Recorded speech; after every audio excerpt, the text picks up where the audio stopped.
Hi there, this is my short, immediate reaction to the first full trailer for House of the Dragon, the Game of Thrones prequel series. It's all here, it's official. The overwhelming sense I had was, for so many people, this is when it becomes real, when it becomes an official show. Because a lot of people only pay attention to video promos. No matter how many text-based interviews there were with cast and crew, people just waved it off as, oh, I'm not really into that franchise anymore after the failure of the last one. And much less, what we were doing, closely following filming spy reports all the time and on a daily basis. A lot of people only pay attention when video comes out. This is like the impact the teasers had, but an order of magnitude greater, that I also expressed at the time. I'm stunned at how much people are really excited about this. You can see on a Google Trends map how much interest boosted just from the first teaser because it looked nice. But that and the second one, which is a little longer, well, those are just teaser trailers. They have very little dialogue, like one line in the first one. Almost no dragon stuff. There's like reused footage in the first one, but this full trailer had full dragon CGI spectacle. This looked like a show. And I have no doubt this will be amazing. As someone who read the prequel novellas years ago, this looked great. My only concern is, will mainstream audiences be able to pick up on this? But the real thing in the back of my mind is assessing, where do we go from here? How do we deal with that Game of Thrones was a decade-long, ultimately, failure, and all of our emotions of that, and not just that, if you think I'm raving at, oh, well, we had to get revenge for it, we will. That increasingly, as this dawn of a new era, I think, we spent half a decade hating on Benioff and Weiss, and this was unusual. This would be insane if this was happening in like a comic book fandom, a mainstream thing that would have been scrutinized. And it's so weird that we are here after all this time, and how that addressing what happened is actually two things. That I'm focused so much on, there has to be accountability. But the second part is, how do you move forward? And it was the scale of what happened, that the 10-year con job, as they call it, was so big. I don't know, but short version here is I'm thinking of rebranding my channel and my screen name. Now, I want people to still know who I am. I mean, specifically the way that Ideas of Ice and Fire turned into Quinn's Ideas, used to be Ideas of Ice and Fire, or Lucifer Means Lightbringer turned into David Lightbringer, just because the focus broadened from that the Dragon Demands thing was, I demand answers, I demand faithfulness to the books, and that really was part of our anger at it, that this was not really what N.K. Jemisin said, the anger that we weren't getting the best, that these guys who were even in the early seasons, they seemed dishonest with us. And it wasn't the honesty and openness that I'd seen in other fandoms, or at least token openness. It was probably one of the most corrupt things I've ever seen, but though I don't know, like a lot of other things, but how do we move forward from that, even if we get everything we want, that it became such an all-consuming thing? What do we do? Of course, on the other hand, I've been reporting on nothing but House of the Dragon for the past 2 years. I mean, seriously, yeah, I'll make a sporadic thing yelling about the earlier stuff, but as stuff I actively schedule, I've been doing filming reports for 2 years, and I enjoyed it very, very much. But that'll be a separate video. Just how do we not just have accountability, but move forward, that we're not just the revenge part, but having a wide open future, because there's going to be a ton of new spin-offs if this is successful. I don't know. But the immediate reaction is, I condensed my thoughts down into 7 points, because 7 is a good number. Point 1. The top of my notes, it says, they set up the stakes very well in this trailer. I thought, as much as possible, as a book reader who can't undo what I've learned, I thought they explained the stakes pretty well. Just look at these quotes. The matter of succession is at hand. You can't make me choose between my brother or my daughter. Well, your brother is your heir too. No, the daughter is the eldest born. But no queen has ever sat the Iron Throne. Then Daemon going, but I'm your heir, but her succession will be challenged. Just think of the amount of dialogue we had setting up the stakes for this. Like, if you were doing a new A Song of Ice and Fire thing, how did Game of Thrones season 1 go? There's a war coming, Ned, and we're fighting over the Seven Kingdoms, but there's also Daenerys, and there's also White Walkers. This was a dense as hell story, and really hard to give an elevator speech for the first show. Versus this, that there's this succession conflict within House Targaryen, it leads to a civil war. I thought they did a really good job of actually, in dialogue, when you think about what they say, all of that counted. The only point I'm a little weird on is I worry if they made it clear that Rhaenyra's father remarries to Alicent. Now, there is a point where you do see Alicent telling Viserys, your duty is to remarry. So I think they conveyed that. Tell me in the comments. I really worry about that. I thought they did. Point 2.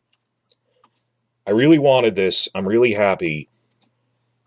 During the teasers, I was really worried after the second teaser. Like, I went and skimmed through the top 10 or 20 reaction videos, and I wondered what the questions would be, and they were all like, what time period is this set? That the news media has ignored this show to the point that people didn't even know a description of it. I mean, YouTubers and stuff, major channels who could have Googled it, just no one was talking about it. But there's massive grassroots support for you. IMDb said it's the most anticipated new show of the year based on site traffic. So the thing I worried about was, oh no, are they going to be able to tell that Millie Alcock and Emma Darcy are both playing the same character, Rhaenyra, on different sides of a time skip? And their questions were all like, when is this set? So that's a separate thing, but I said I really hope that in the full trailer they have more transition shots or match cuts in the editing to show and emphasize that the younger and older versions of the characters are the same person. And they did that multiple times. They did that prominently with the match cut from Millie Alcock saying, when I am queen, I will make the rules different, and it switches to Emma Darcy. Or the feast shot at the end where they show the two of them praying and then them sitting apart at a feast to show these are the same people in different time periods. There was also another earlier one of Alicent shifting to when she's talking to Viserys, but point 2, they put in match cuts. I think they made it clear that Alicent was very prominently for Rhaenyra, probably also for Alicent. So the first 2 points are, they explained the stakes very clearly. I worry if they made it clear that Alicent remarries to her father, and the match cuts are really good. If you watched my earlier video, I wanted that. Point 3, though. It starts with him talking about, I had this prophetic dream clearer than a memory of my heir sitting on the Iron Throne. That really confirms a big leak that I made a few weeks ago. That, well, I reported on. I got it from the crowd at Reddit, who are the Reddit regulars who just, I thought the fandom is dead, and, well, a new fandom came up, that new people who read the Fire and Blood fandom that really like the book and have been following House of the Dragon filming news since May of 2021 on a daily basis. We all got together, we were all coordinating it, just all the reports and everything, and they told me that there was going to be this big thing where they're putting more magic into the show by having a lot more prophetic dreams, and there's going to be this big royal hunt where Viserys has a prophetic dream that he saw his son sitting on the Iron Throne, which we all know is because he seizes the throne, and he's worried about, but I said Rhaenyra was the heir, so he's going to go on. They get word that a rare white stag has been sighted in the Kingswood, and they go, it's a great omen to hunt a white stag. It will go on a family trip and bring the whole court on a royal hunt in the Kingswood, and if Aegon II can hunt the stag, that means he should be king, but he doesn't.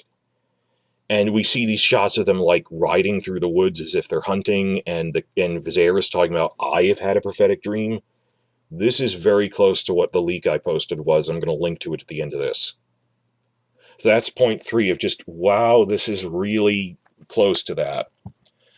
Point 4, a lot of the dialogue was things I have already heard about from spy reports, and I'll leave it at that.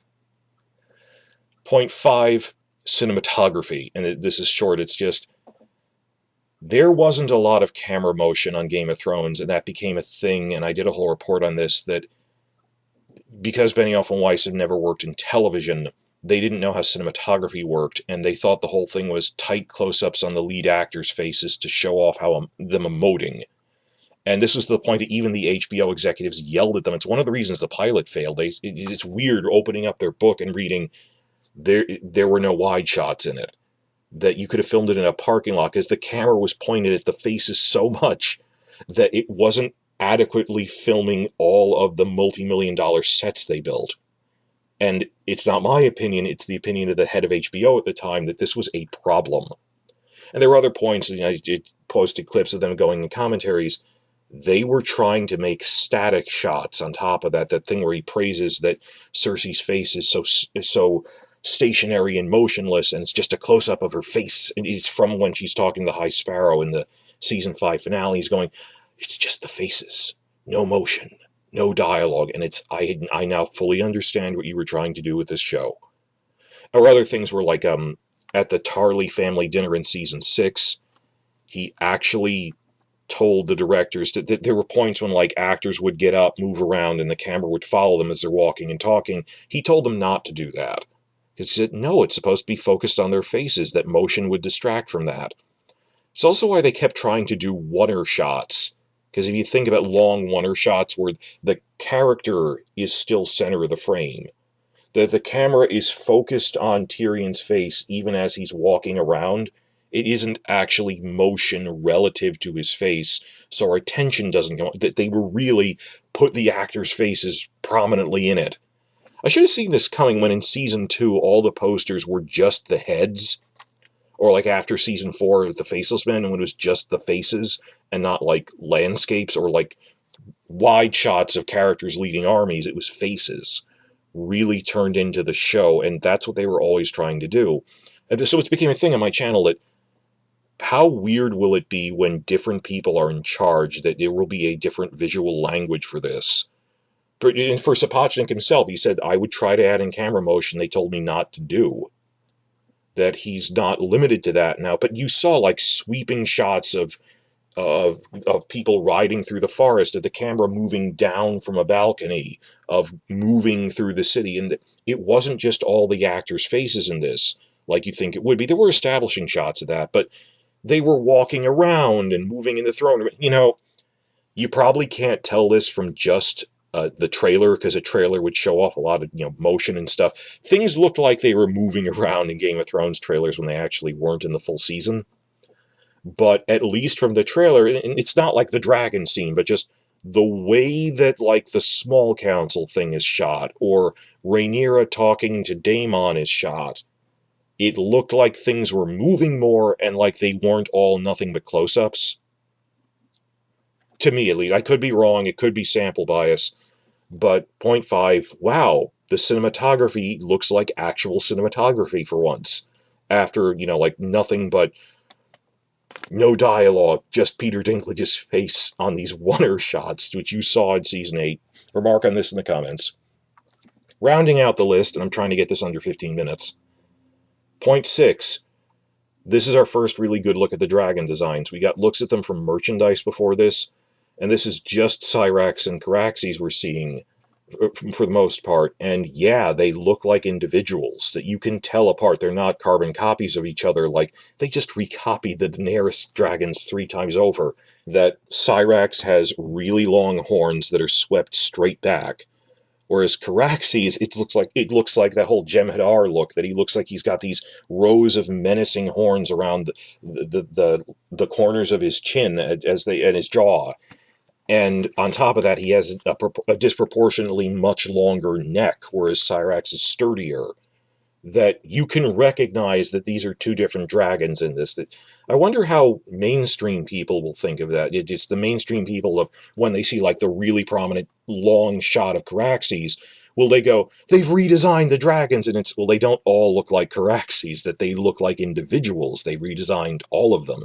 So I wonder how people react to that weren't expecting it, that they look a little different because they're different dragons. But that was nice. We were expecting that. It was nice to finally see that it looks like the concept art. It came out in merchandise. It looks better this way.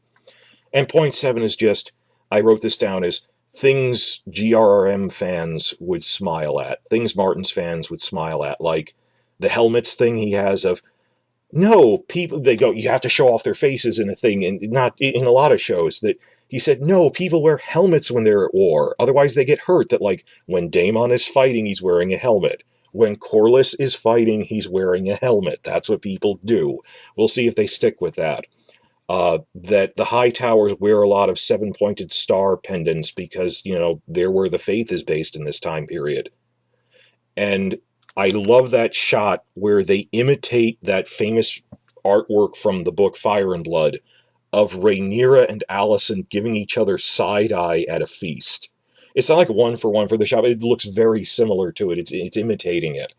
So those are the 7 big things that I took off first from this. There's going to be other things where I'm like analyzing all the background heraldry and the little doodads that are on people's desks and things. And I'll cover that in a deep dive. This was the immediate reaction, and I'm really happy with it.